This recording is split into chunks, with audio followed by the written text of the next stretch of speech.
Boy rips off 15-year-old girl's bra, then mother sees black and takes her brilliant revenge. When kids in school break rules and misbehave, who is responsible to correct and guide them? To create a healthy classroom environment, you sometimes need to be able to ask yourself tough questions. Are you doing enough to combat sexual harassment? Are you allowing sexist comments in your classroom? Are you subconsciously giving the boys more rights or privileges than the girls? Such responsibilities are naturally easy to just pass over to school teachers and staff, but naturally, parents have a critical role to play here too. We all have a collective responsibility to teach children the difference between what is right and what we can never accept. The story below is a perfect example of when we must take a clear stand and what happens if we do not. It all begins in a classroom where a girl is constantly harassed by a fellow classmate. At some point, the boy tries loosening her bra strap, and that's when she simply had enough. She hits the boy twice in the face. The school management then phones the girl's mother, but that's when the story takes a new turn.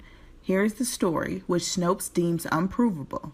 Despite this, it certainly carries an important message that must be shared.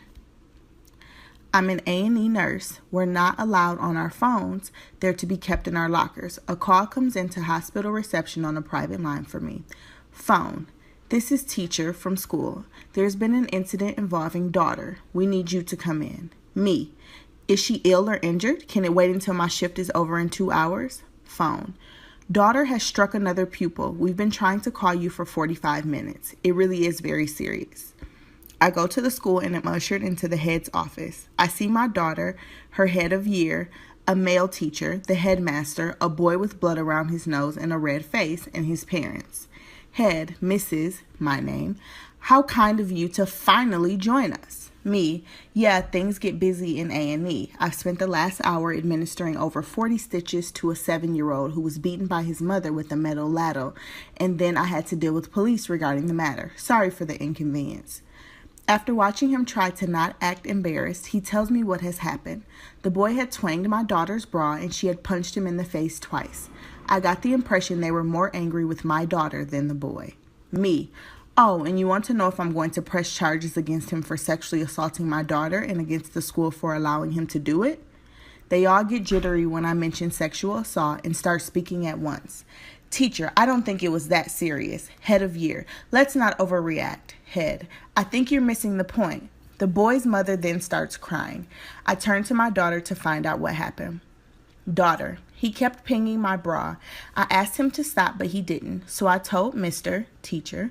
He told me to ignore it.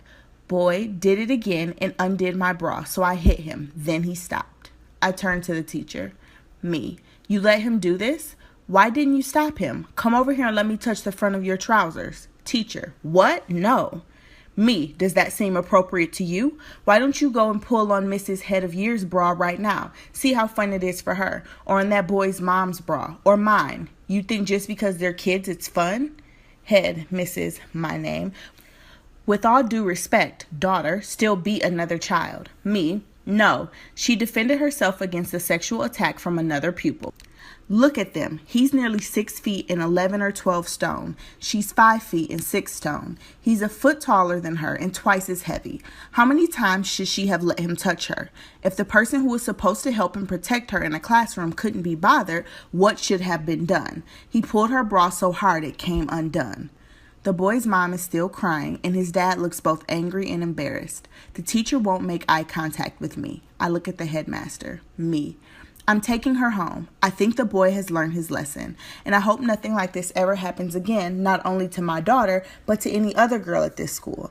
You won't let him do it to a member of staff, so what makes you think he can do it to a girl of 15 is beyond me. I will be reporting this to the governors, and if you, turning to the boy, ever touch my daughter again, I will have you arrested for sexual assault. Do you understand me?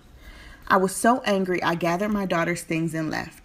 I reported it to the Board of Governors, several of whom I know from church, it's a Catholic school, and was assured it would be strongly dealt with.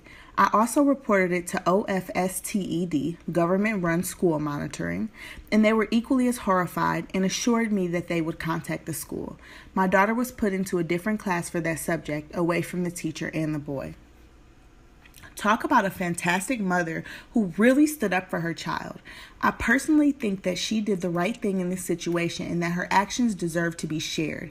Everyone needs to hear this story. Please spread this article on Facebook if you think that all forms of sexual harassment are unacceptable.